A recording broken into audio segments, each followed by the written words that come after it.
mystic objects,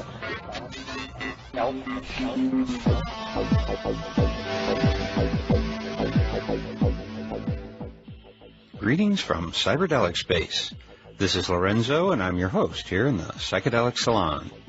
And this week, I'd like to begin by thanking 3 fellow saloners who have sent in donations to help offset some of the expenses here in the salon. And those fine saloners are Chris T., UNM, who actually has sent in 2 donations this past month. And we also received a very generous donation from an anonymous Norwegian donor. And I should note that a part of all your donations this past month are going to be sent to the fund to help out Jonathan Ott, who I'm sure is also very grateful for your support. Now today, and next week, I should add, I've got something for you that I'm sure you haven't heard before. Today it features 2 favorites here in the salon, Bruce Damer and Terence McKenna. We'll begin with a reminiscence by Bruce Damer about how he came to know Terence McKenna, and then follow that with a recording of one of the last conversations Bruce and Terence had at Terence's house on the big island of Hawaii. Now, one of the reasons I think it might be interesting for you to hear this conversation is to get a little feel for what it was like to hang around with Terence.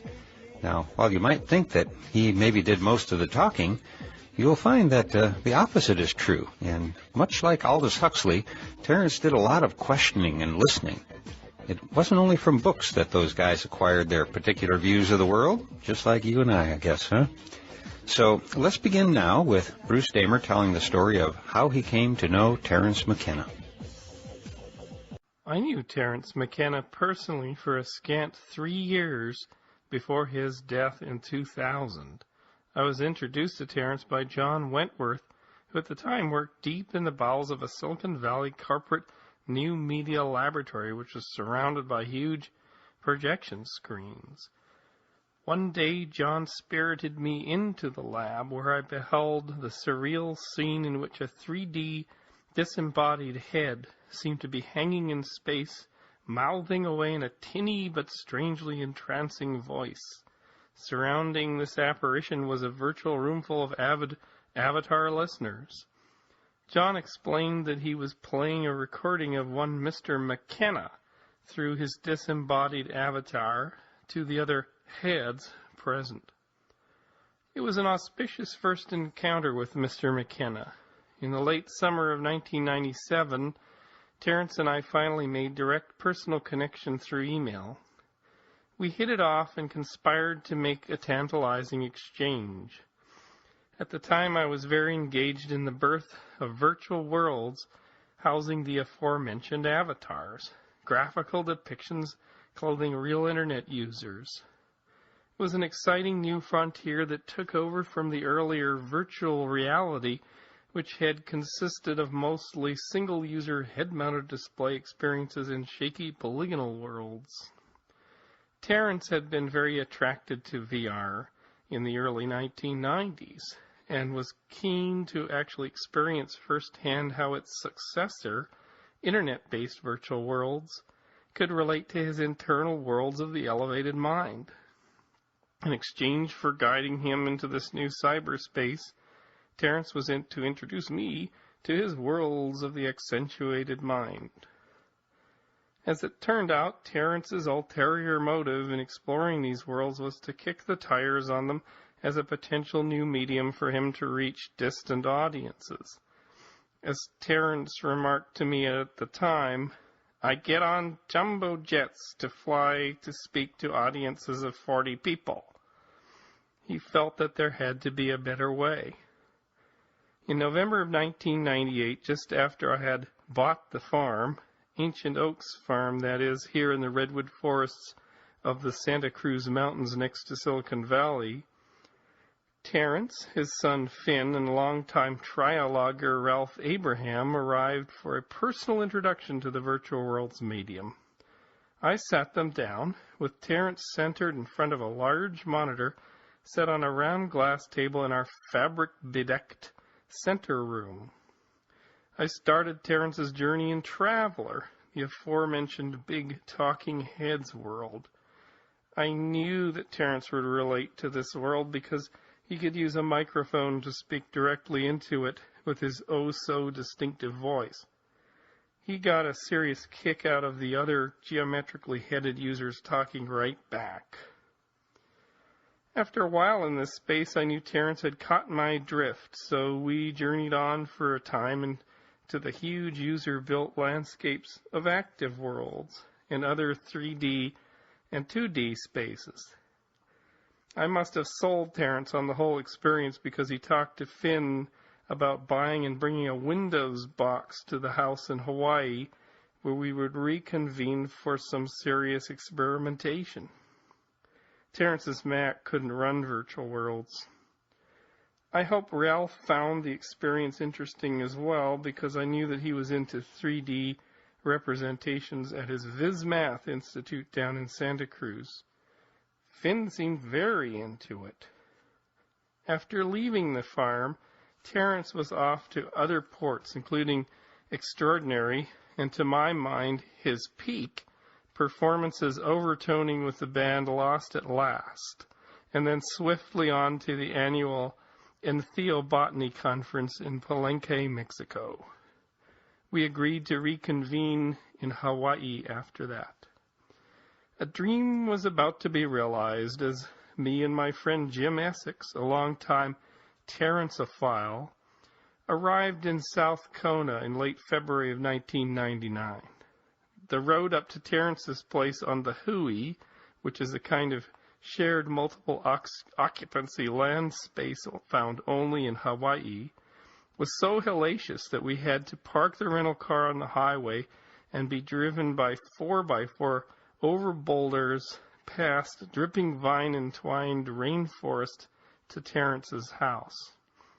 The house was a recently finished 2-story wonder with a huge library up a rope-lit spiral staircase. Terence and family had moved in a couple of years before, but there was obvious lingering delight with the new settings. After hanging out and getting to know everyone better and walking through the forest with Finn and Terence's partner Christy Silness, we went into serious overdrive on the effort. The deal was to really give Terence a deep dive into the medium of virtual worlds, connecting him into this newly birthing realm at the same time as we set the stage for him to host a gathering, an event with 30 to 40 of his fans. We decided to call this the Virtual Alchemical Powwow. Despite the remote locations and a sometimes shaky electrical situation, "Go and pull start the generator, will you please?" Terence would say as the screens dimmed. We powered up Avatar cyberspace on multiple computers up in Terence's library perch. A magical, psychedelic virtual world called Pollen had been pre-built for the occasion by a very skilled user of the Active Worlds platform. Finn was right in there, and I watched the two of them together. Finn was visibly enthused to work with his father to make this thing come off. After days of training everyone, nights of intense conversation, and some respite walking through the junglescape of Terence's land, we finally awoke, fired up the generator, and the high bandwidth dish on the roof came alive, giving us a 40 megabit connection beamed across a 40-mile line of sites to Terence's ISP in Kona. Or maybe Kailua, I can't remember. The dish was a trip, too, because it was of military origin, which amused Terence endlessly. Another delight was that in the morning you had to wait until the dish did its pop-pop, heating up in the sun to take the right shape for the bits to start zipping off the volcano. It was February 25th, 1999. All was set. We were all in place and worlds lit the screens. Fans from Terence's mailing list was called EE at paganpath.org, and the novelty list were already lingering in world by Finn's nifty entry portal area, as we were still eating our late breakfast. Terence his usual unhealthful bacon and eggs. In the early afternoon, Terence sat down, donned his avatar, which he named Zone Ghost, which was appropriately an olive-eyed gray alien. We had a webcam on Finn's PC that projected low-res still images every couple of seconds onto a webcam wall inside the virtual world.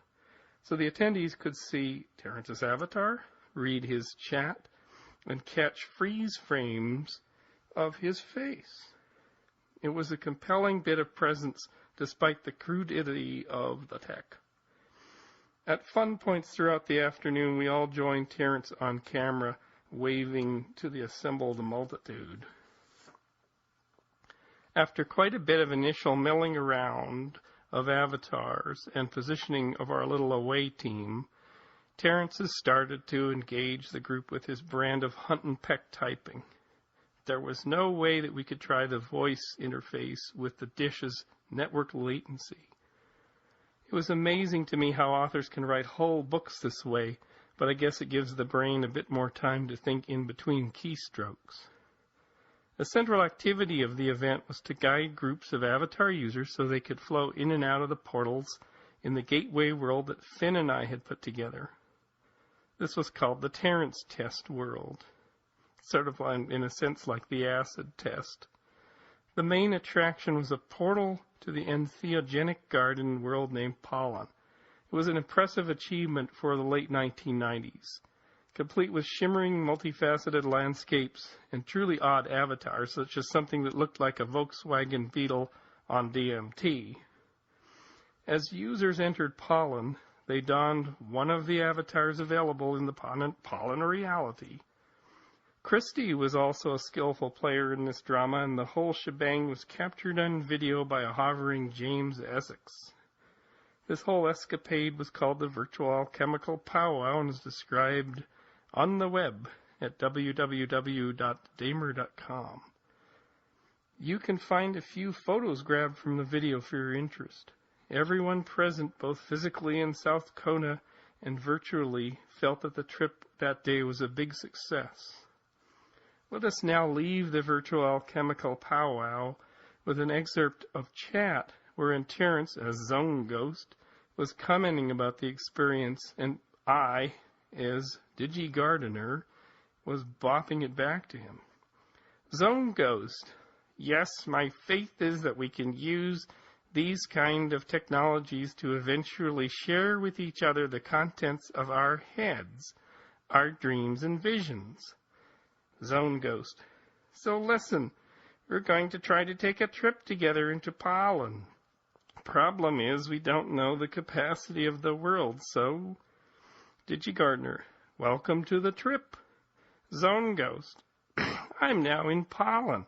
How did we do? Zone Ghost: amazing, ain't it? Zone Ghost: I am walking around dazzled. Zone Ghost: I am back from the trip to Pollen. DigiGardener: like DMT? Zone Ghost: not unlike DMT.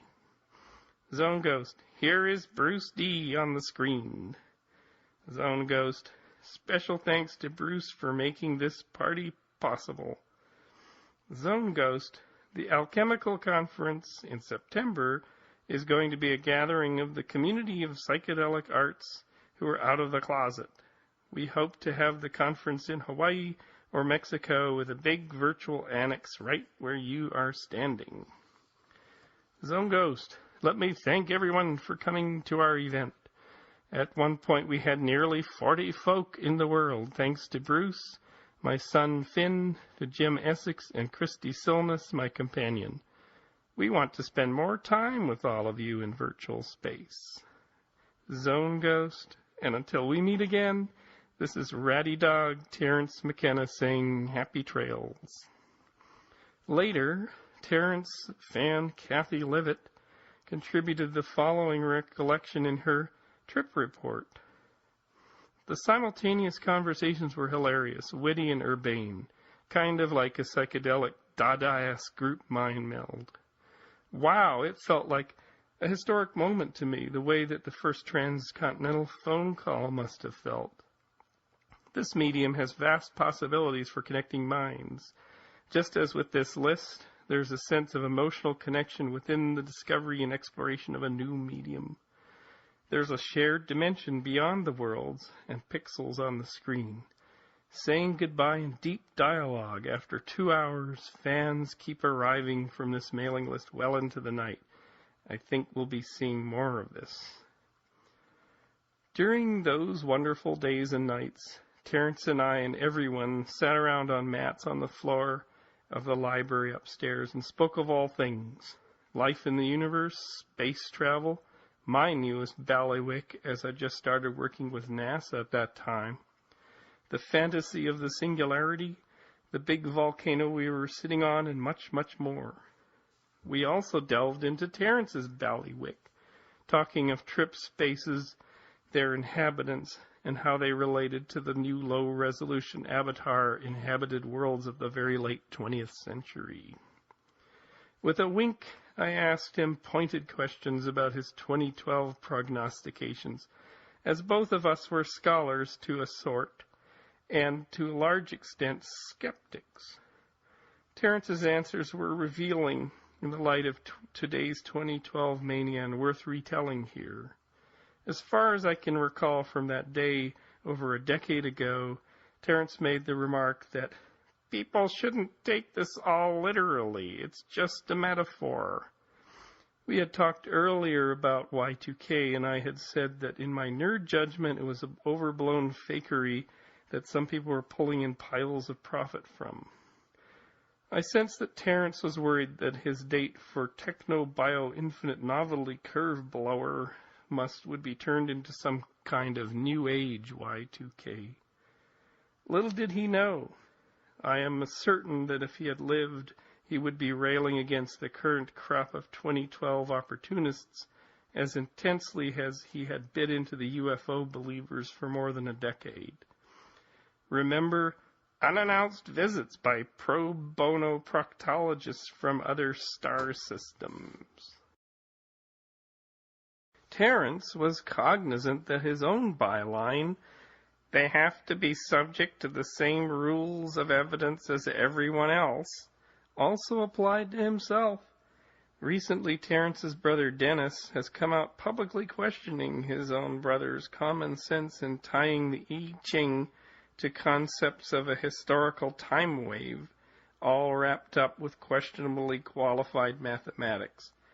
I join with Dennis and enter my own plea to the seekers to move beyond the apocalypse is on Tuesday fixation and get on with good visionary works not pegged to an arbitrary square on the calendar.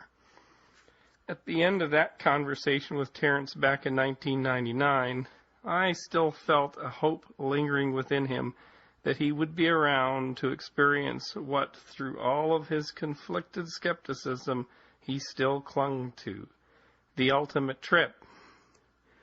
All of this is by way of introduction to the piece you will hear at the second half of this podcast.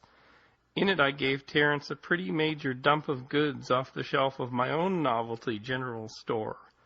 Luckily, Jim Essex had his Hi8 video camera running, and this picked up the audio of this conversation, complete with a solid chorus of generator noise removed recently by audio engineering genius and neighbor Amara.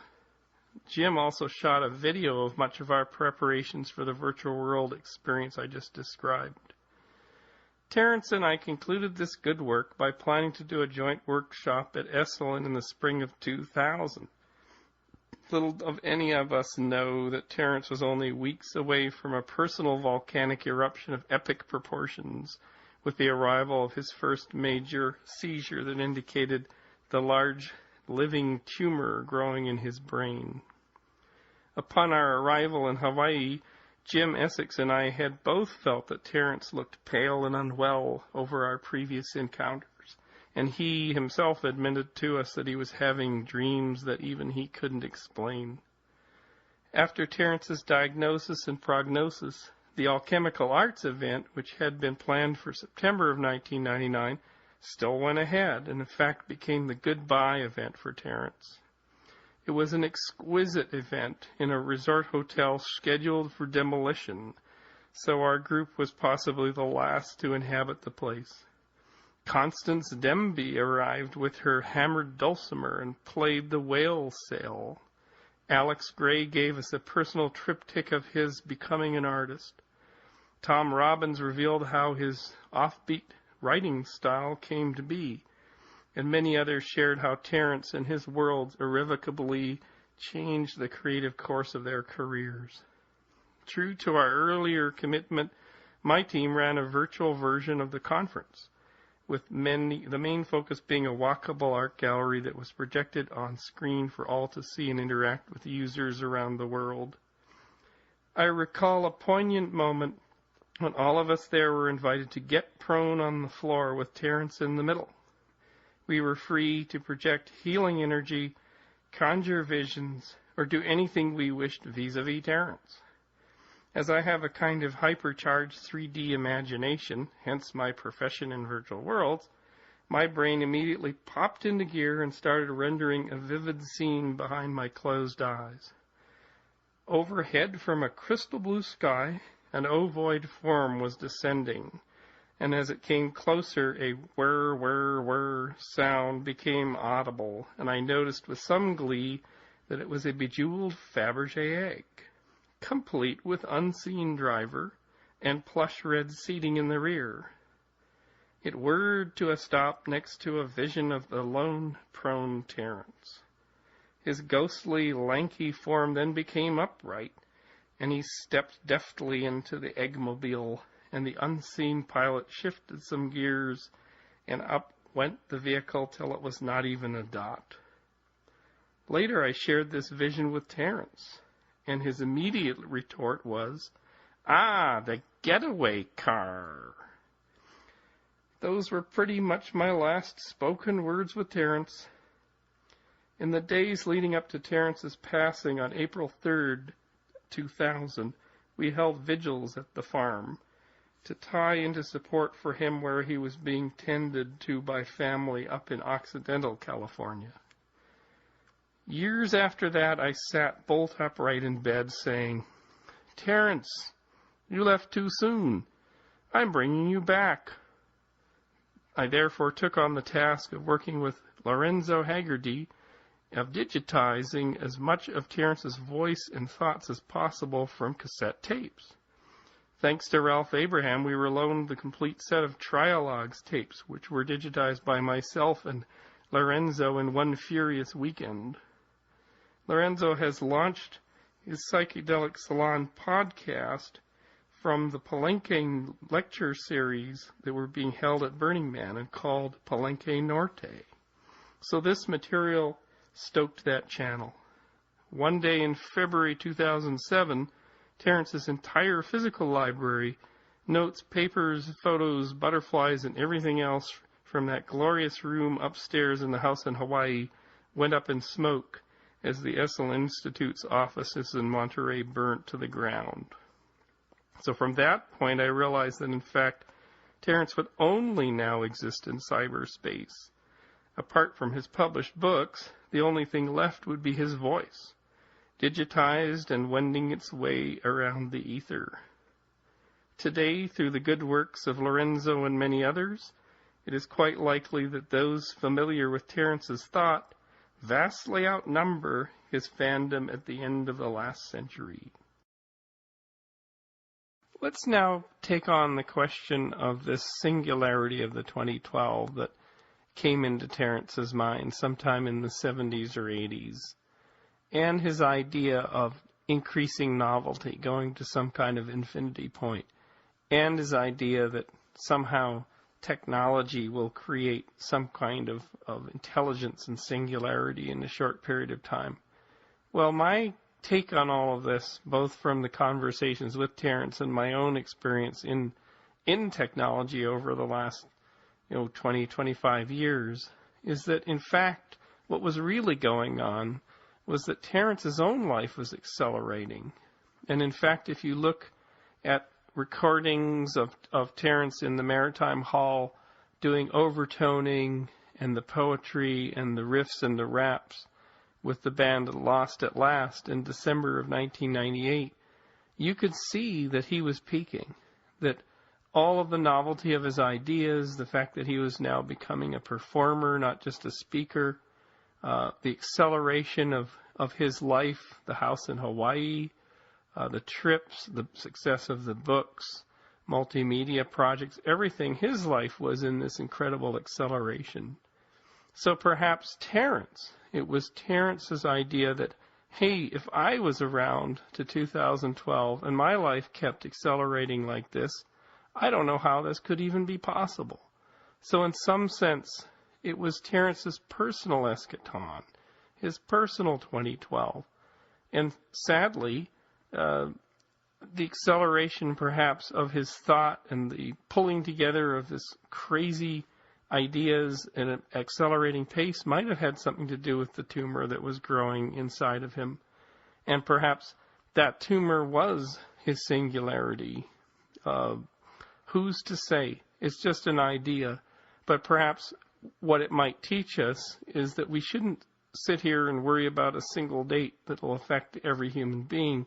We should look at the course of our own life, the pace, the pulse, the accelerations, the novelty in our own lives, and say, maybe we're headed, each one of us is headed towards some kind of personal revelation, personal breakthrough, personal breakdown, a personal 2012 that doesn't happen to be in a date on the calendar in 2012.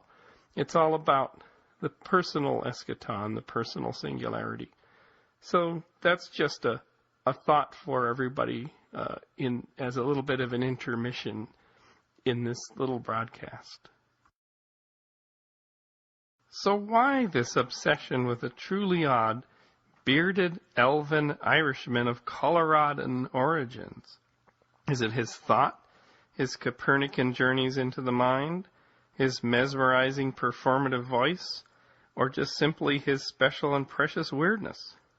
On April 3rd of this year of 2010, we held the first annual Terence Day on the 10th anniversary of his passing in the very room where in 1998 Finn, Ralph, and Terence came to journey into my worlds.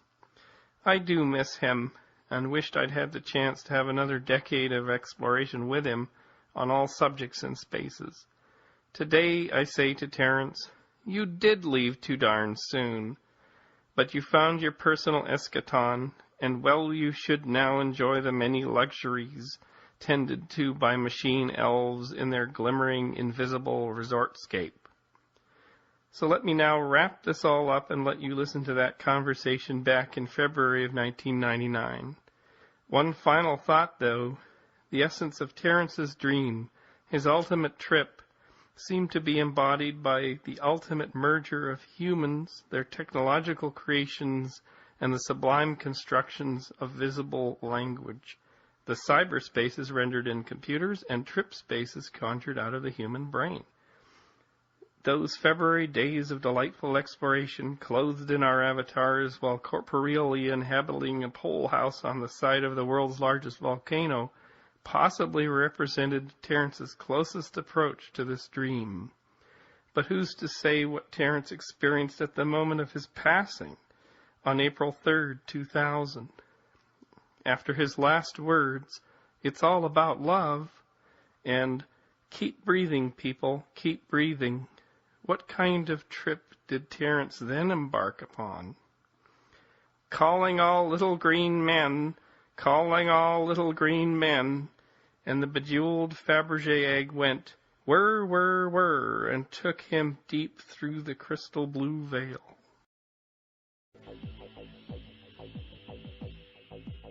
And now I'd like to play a recording that is part of a conversation between Bruce and Terence that took place in Hawaii in the meeting that they planned a few months earlier. And by the way, if you would like to hear Terence's presentation at that Entheobotany conference in Palenque that came between their first meeting and the conversation we're about to hear, you can hear it in my podcast number 2, which came out about 5 years ago, but it's still very much worth listening to, I think. Terence's part, that is. Personally, I can't stand to listen to any of my earlier podcasts. They're really kind of embarrassing, but the talks in them are still worthwhile, I think, and so I've left them up there for a little while longer now. Anyway, let's get to the conversation between Bruce and Terence that Bruce described just a few minutes ago. When Bruce first sent me this recording to play, I told him that as much as I'd like to, it really wasn't listenable. Just that loud generator hum was too much for me. But not to be deterred, Bruce enlisted the aid of our friend Amara, who, among many other talents, is a world-class recording engineer. And somehow, magic I think it was, she was able to salvage it for us to hear. So now let's listen to a casual conversation among some very interesting people, including Bruce, Terence, Finn McKenna, Christy Silness, and the man to whom we owe this recording, the man who just happened to have his camera rolling at the time, Jim Essex. So if you want to render that, this asteroid to be converted into basic elements and built into structure, you would dispatch a kind of light, and it would be a kind of lichen that uses solar energy, and the code is the light, and it occupies that space and starts to manufacture, to absorb the asteroid. And then it produces pollen, which goes out, and it's networked pollen. It's in the Oort cloud as premium dice. And then life is off the Earth, and it's a very different kind of life. It's certainly not sentient life, but it's very effective. Some of the spores that get sort of stuck in interstellar space eventually. Of course, you need atoms, at least as far as we know, to actually have a matrix to live in. Are they very ordered atoms? So in the long view, it's we're the ladder that life is trying to climb out. And along the way, we'll get great terraformers that will make lots of living space outside the Earth. But do you think, you don't sound like you're of the school that thinks that we're close to some kind of AI, and that when it goes over the threshold within a matter of hours, it will just inflate into some kind of thing that we can't even relate to and will be of no interest to? No, I think, of course, it's hard, once to define intelligence and consciousness. I think that people underestimate the trial and error, the error proneness of living processes. But on the other hand, the iteration speed of these machine life is so fast. But there's a difference. The ecosystems that they're living in are extremely arid. They're basically life living in these very narrow tubes connected by very chancy processes. The wires. The wires, and the servers and things. That's how it stays. And whereas an ocean with a billion trillion parallel processes and black smokers and super plumes going up and carrying hydro is a massively different ecosystem, where you can have a lot of things happening at once on the same beast, a lot of reactions that happen at the same time. I think the error rate is always the crippling factor. Why, for instance, did we invent, all the science fiction, we invent something that eats all silicon, and it comes down to the Earth and it eats all carbon-based lives, and we're all gone. And I think it doesn't happen because general purpose things are hard to, they're really ill-suited for survival. And then when you're specific purpose, you're prone to lots of errors. So I don't think there's going to be planet eaters anytime soon. I don't think it was the planet eater scenario so much as the idea that once something became sentient, it would immediately design something beyond itself, and that you would get a cascade of self-perfecting machine intelligences that would go over the horizon before you knew what was going on. I think that, and this is the theme of the next bio conference, which will be the sponsorship would be held in Australia, symbiogenesis. That every life form contains the code of the previous ones and modules, like the cell-absorbing the mitochondria. And that things are built that way. And so, for instance, human life as an organism is a bolus of biological organisms surrounded by metabiological forms called culture, and that is in fact there's a way to really generate a Frankenstein that's separate from all that. It's always going to contain the errors and the powers of the previous. Now, of course, if we generate nanic lichens, code base that are in the sources, they'll be so simple, they'll be like a slime ball. Right. And wouldn't achieve consciousness complexity. They would achieve the ability to survive on an Oort cloud surface and evolve through error and process over probably tens of thousands of years, reach a certain, but they may evolve to become giant coral-like slime balls and just simply consume resources, because that's what life seems to do when it enters a new ecosystem, consume life. But doesn't it also tend to modify the ecosystem to make it easier on itself? And that at 1,000 megahertz for 10,000 years, you don't really know what you're going to come back and find. Yeah, I agree. And I think that what would happen in around 2040 or 50, the transmissions between the organisms, the biotes, suddenly will not be interpreted anymore. For the first few years, they will be spreading across objects. Even asteroids and bits and pieces of dust this big is enough for a colony. As long as it's got certain ingredients and it's facing the sun, and so you'll be able to actually track and understand, and then suddenly the messaging, that like Tom Ray's Tierra, will get something you can't understand anymore. And there's no way for anyone to interpret what communication's about. They'll understand fundamental sort of operating system calls, what we read in Windows, but that the organisms will be making kind of housekeeping, but there will be a meta language that evolves. That would be contextualized for the organism. Yeah, and it'll be like bird calls that evolves, and that will be the moment where we have first contact with. In 2 weeks, there's a conference called Contact 16, which is the 16th annual Jim Finero's conference. It's anthropologists and space scientists and science fiction writers that meet every year and talk about this kind of stuff. This is what I'm going to talk about. Where will it be held? It's in San Jose, and they had NASA Ames one day for the whole day. I'm going. You're going.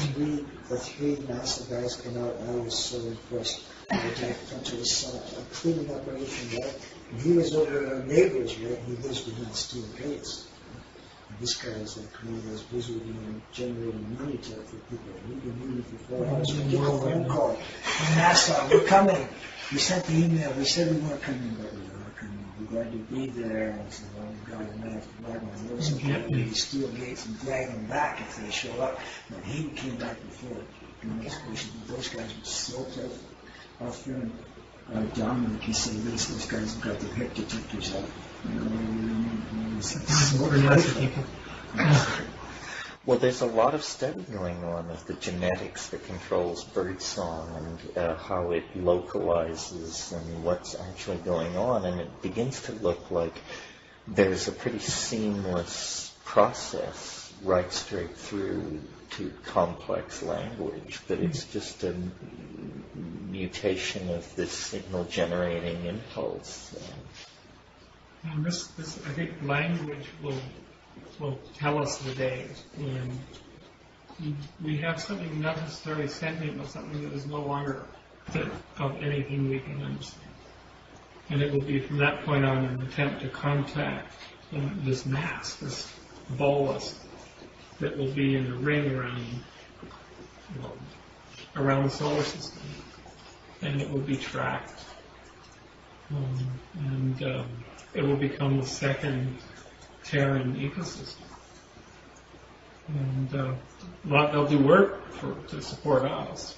They'll render down comets and feed mass drivers or whatever they're supposed to do. But there will be this, like any good farmer with his seeds and his crops, there'll be a lot of unpredictability where they go. These nano-colonizations of Oort cloud material that originally is established for mineral recovery? Probably. for construction or for fuel construction in the outer solar system. Why the outer solar system? Why not the asteroid belt? There's not enough elements, a variety of elements. I think the Jovian system is going to be. That's where the action is. That's where the action is.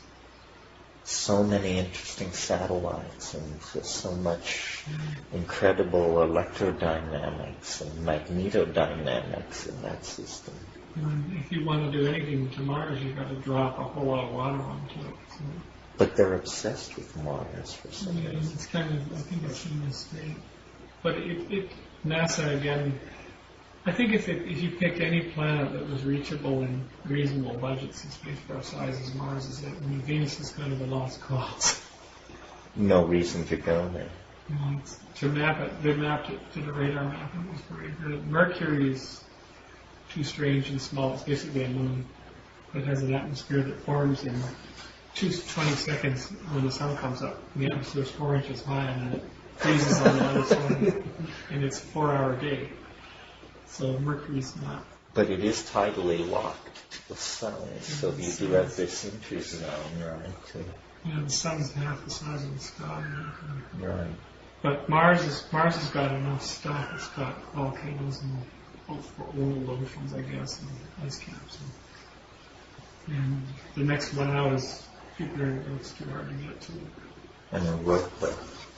They're gonna drop Galileo into the Ionian atmosphere in August. Are they? What do you mean by that? Well, it's a really crippled space. Actually, Galileo is an example of early bio. It's a model. They launched. I remember seeing Galileo getting packaged to be launched on the shuttle.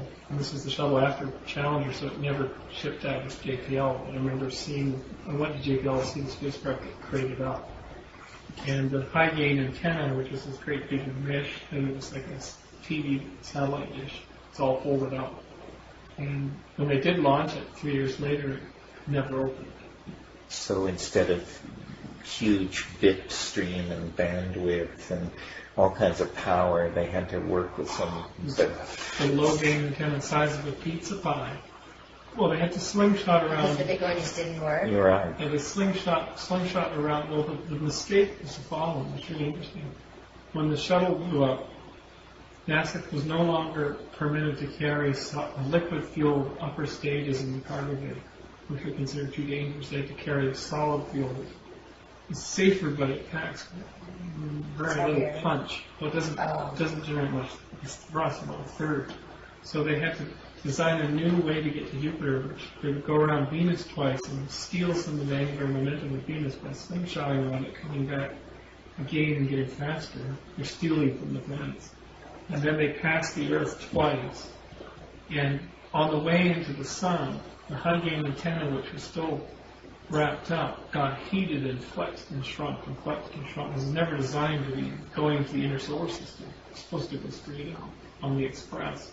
And when they tried to open up on the second time, it came out like this. It was a screw up. It was a huge screw up. And so the mission planner said, it's $2 billion down the tube and for congressional hearings and scrap it, and we figured to put something out. So on the way to Jupiter, they did its brain because it has an operating system. The software is very configurable. And they changed Galileo's brain to think differently, process differently, and see differently, and hear differently.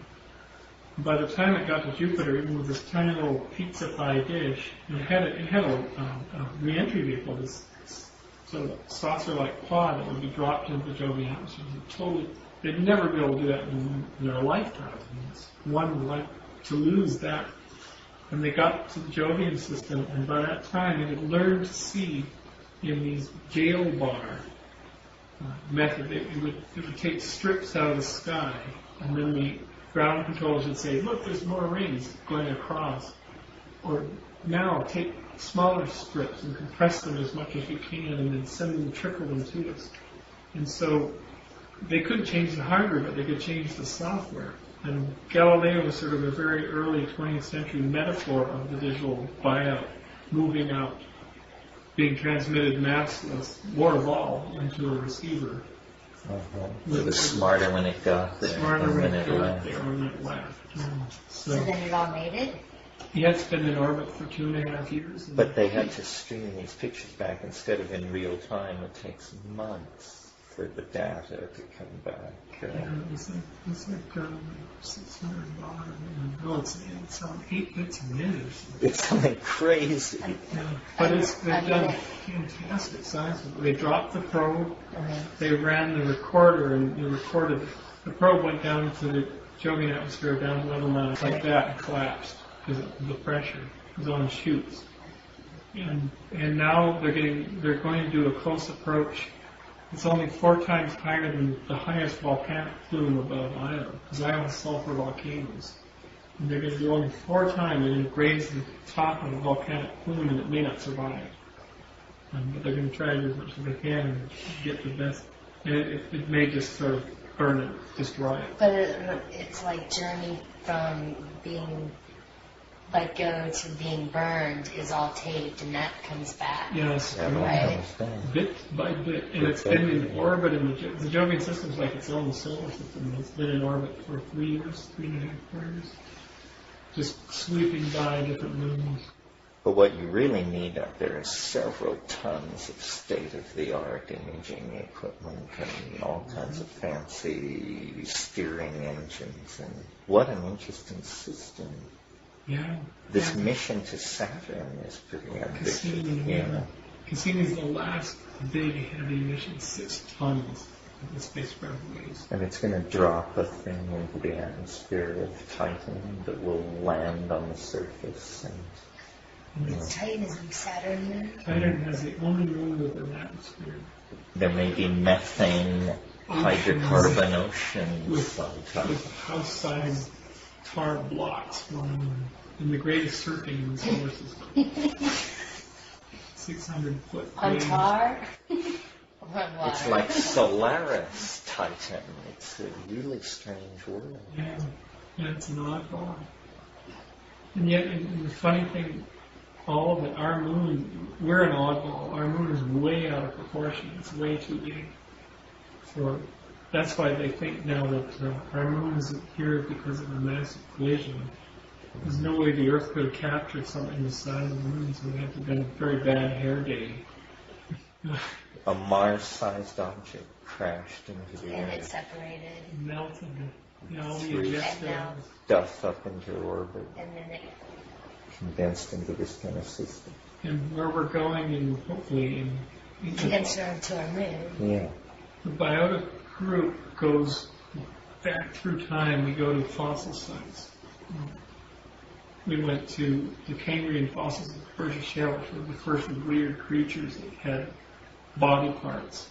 And then we saw the human fossils in Cambridge, England, the professors of the modern day. And the next trip we're going to go back to 3.5 billion years ago to Western Australia, where you have 2 interesting things. You have the oldest evidence of life is certainly The stromatolites. stromatolites and bacterial chemical traces. But the stromatolites are these towers that were the smokestack polluters of the Precambrian.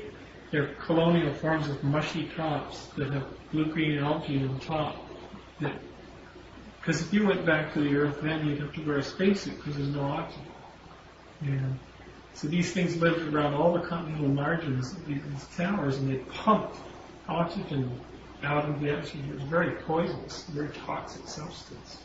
And in Shark Bay at Hamlin Pool, if you lie down at night next to where the stroms are, there's this last remaining living stromatolite colony. You get high in the oxygen they're putting out so much. There's a living colony of There's a this living thing? And colony. what are its sides made of? It's all hard algae? as rock. Okay. What happens is the top is this mushy layer photosynthesizing Yeah. up to 3 billion individuals per square inch. And then underneath it's colonial. It would have been the only thing that you could see with your own eyes that was obviously alive for 2 billion years of Earth's history. And underneath there's chemosynthetic stuff that basically the stromatolites sucked iron oxide and calcium out of the atmosphere and built these towers are below it. the ocean levels would rise and fall in these tides, and these towers supported the top of the pond, and they're hard as rock. And half the iron ore in the world is stromatolites. Those stromatolite bodies. You know, life made the continents. Iron ore? So life, the earliest life on Earth built the American Railroad. That's right.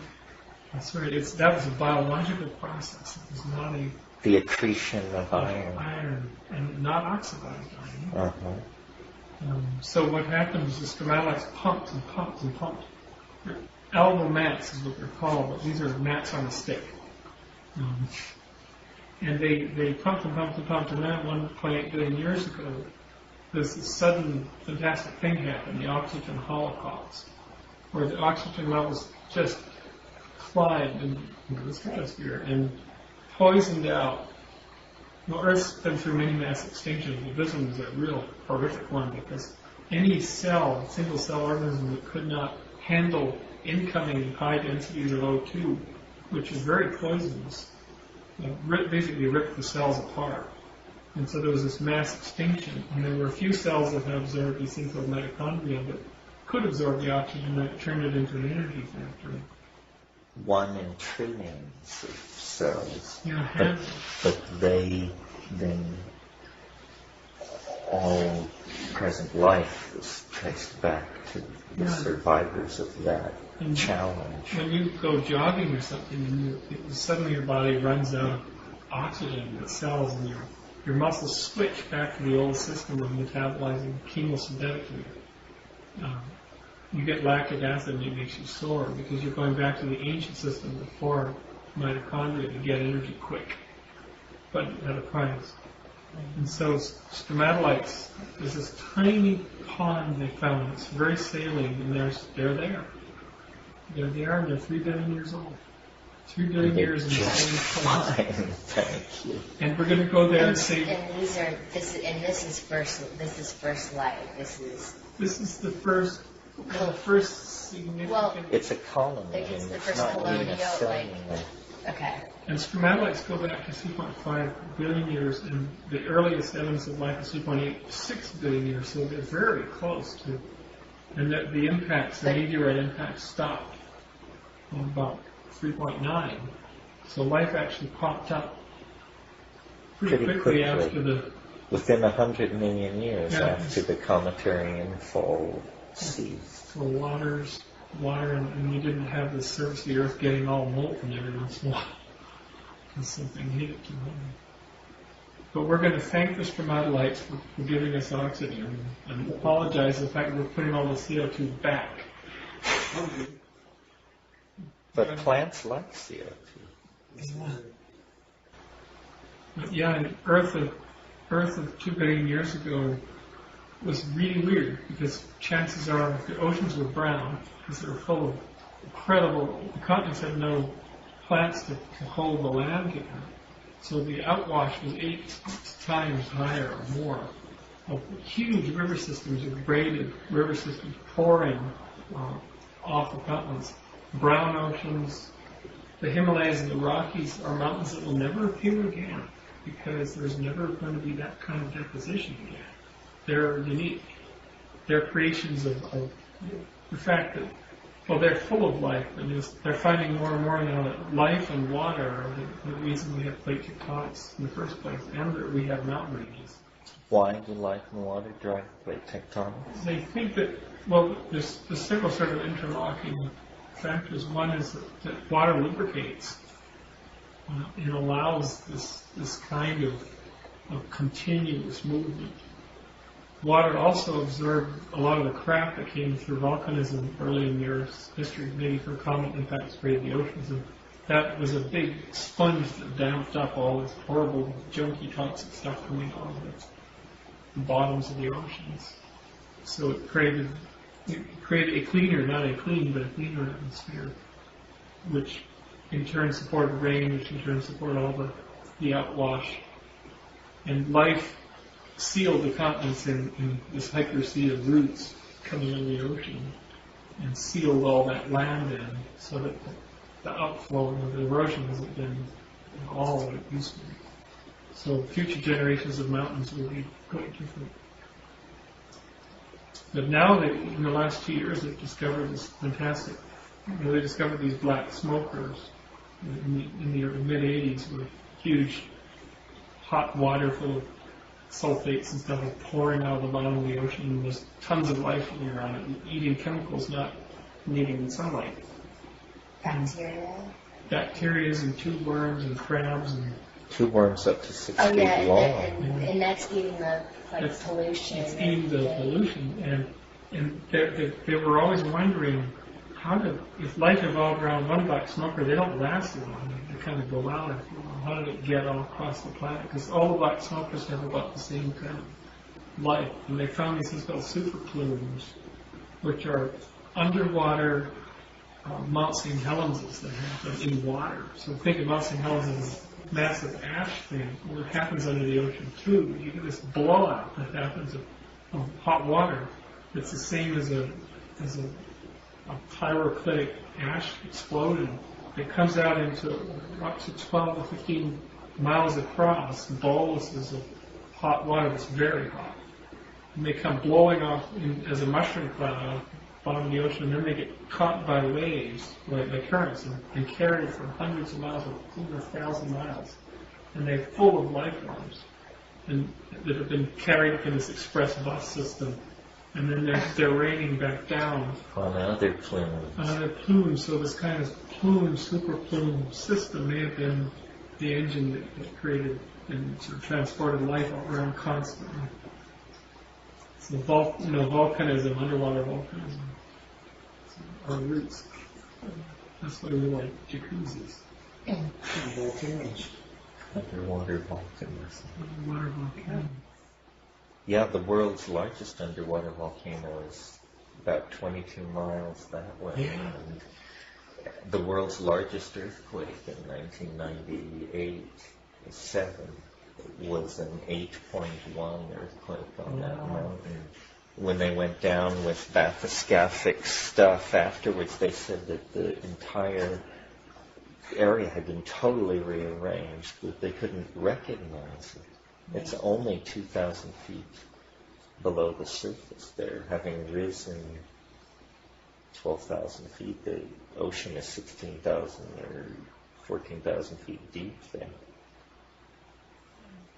If you ever get to Mars and see the great granddaddy of all solar system volcanoes, Olympus Mons, 80,000 feet. The top sticks out of the atmosphere, so the atmosphere in the caldera is different. And they have a land emission in there or something. I didn't realize that. It's a giant. Yeah, the Hawaiian Shield volcanoes are the closest thing to it on the Earth. Well, I've heard that when I was at Volcano Park, the volume encompassed by Mauna Loa, which is you could fit all the Sierra Nevada inside. So in effect, it's the single largest structure on the planet. It was created by one process. Right. Yeah, it's the world's largest mountain by volume, and if you measure it from its seabed floor, it's the world's tallest mountain because it's 13,000 feet above the sea, but 16,000 feet it rises from the ocean bed. Living ones are great. And there's a theory now as to why there's a hot spot over here. It's some kind of a harmonic, constructive harmonic that's going on. It's actually breaking up the crust.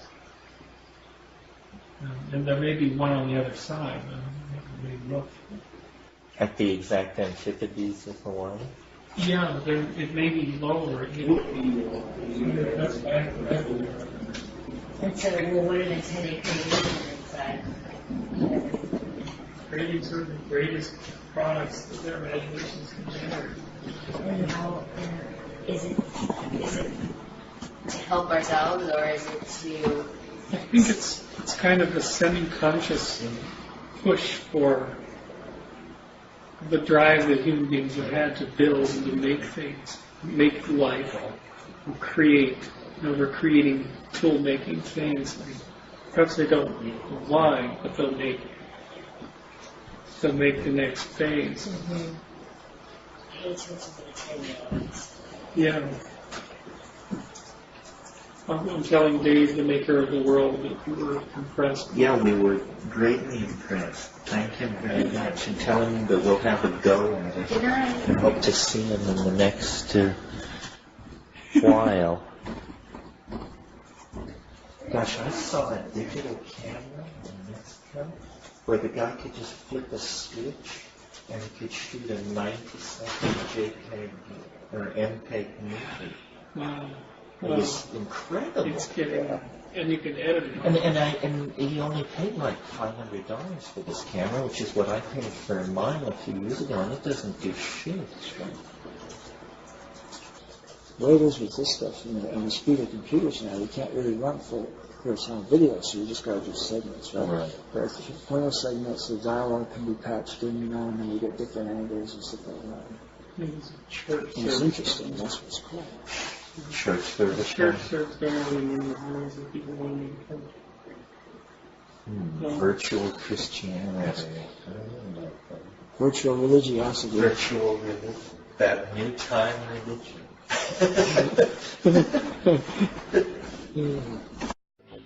You're listening to the Psychedelic Salon, where people are changing their lives one thought at a time. Ah, good old Terence. Don't you just love it? Virtual Christianity, a new time religion. Well, I'll bet we both could do a few good riffs on that topic. But in the interest of time, I think we'd better pass on to other things just now. Again, I want to thank Jim Essex for capturing this and other conversations with Terence for us. We really appreciate your work on this, Jim. Also, I want to thank once again Amara Angelica, and for more than just the superb job of getting rid of the generator hum in today's program. You see, it was in an article that Amara wrote for Mondo 2000 a long time ago that, for the very first time, I learned about this guy named Terence McKenna. Had Amara never written that article, or had I not come across it, there's a good chance that you and I wouldn't be here in the salon together right now. So we both have more than one reason to send Amara our thanks and love for all she's done to keep the world on its toes.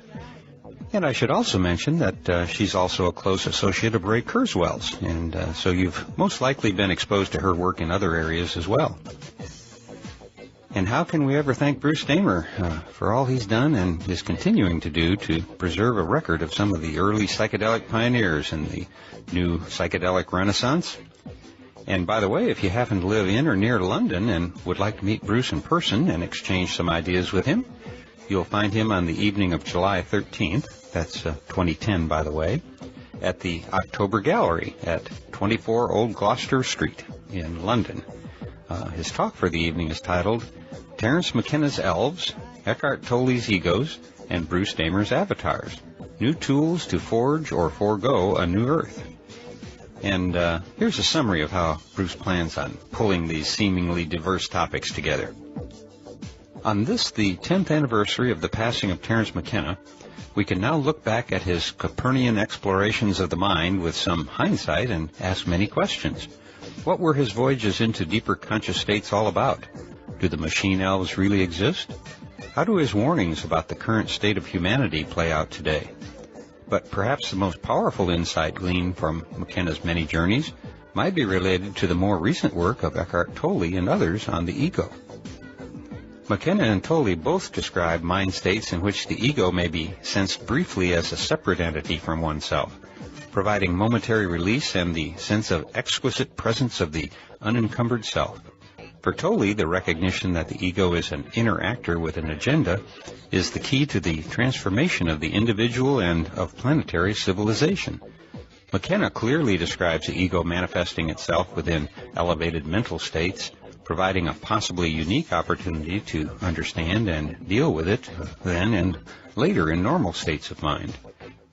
If this is in fact a common experience, it could, in combination with regimens proposed by Tolle and others, give us a new vital tool to forge a new earth.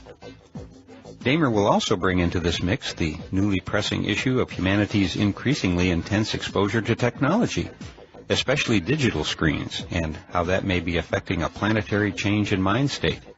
loading more of ourselves into avatars, social networks, and endless update interrupt streams may be dissolving or may be enhancing a species' consciousness millions of years in the making. The future of us and our world is at stake in this giant unplanned experiment. So if you're in the London area on the night of July 13th, you might want to take a spin around the October Gallery and meet Bruce Damer. Now, there's one more mutual friend of Bruce's and mine who has a new book out. And his name is one that you've probably not heard unless you've been paying very close attention. But Ken Symington is one of the pivotal figures in the psychedelic community, for it was Ken who was the true heart and soul of the legendary entheobotany conferences that took place in Palenque, Mexico for a decade or so. The same conference, in fact, that was mentioned in today's podcast. Now, I could go on about Ken for hours, for days actually, but for now I'll just say that in all my years on this planet, I've never encountered a wiser or more completely together person than Ken Symington. He's my ideal man.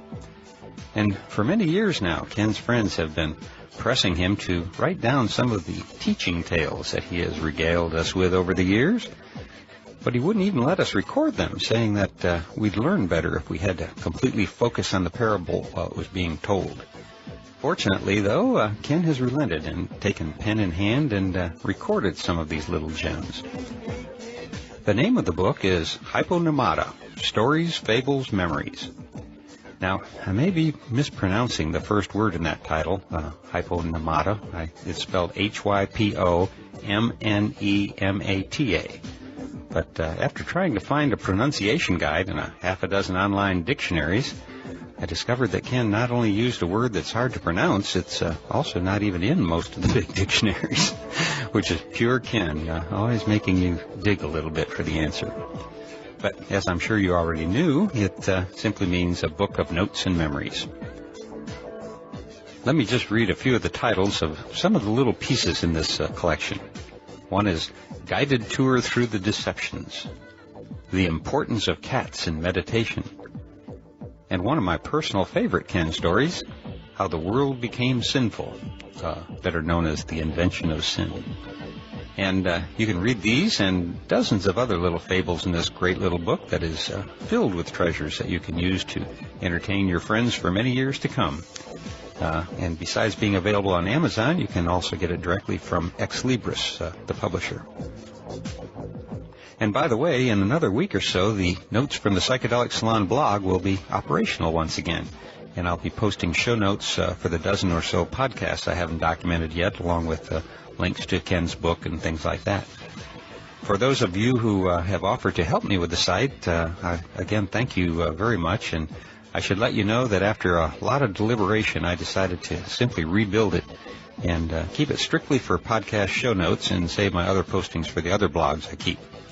So if you want to get a look at my progress before I repoint the psychedelicsalon.org URL to the new site, you can just go to matrixmasters.net/salon. It's not very graphically fancy, and it doesn't have a lot of bells and whistles, but I think it'll still serve its purpose. Well, that should do it for now, and so I'll close today's podcast by reminding you once again that this and most of the podcasts from the Psychedelic Salon are freely available for you to use in your own audio projects under the Creative Commons Attribution Non-Commercial Share-alike 3.0 license.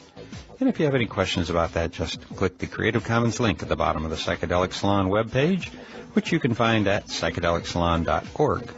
And if you're interested in the philosophy behind the Psychedelic Salon, you can hear all about it in my novel, The Genesis Generation, which is available as an audiobook that you can download at genesisgeneration.us. And for now, this is Lorenzo signing off from Cyberdelic Space. Be well, my friends.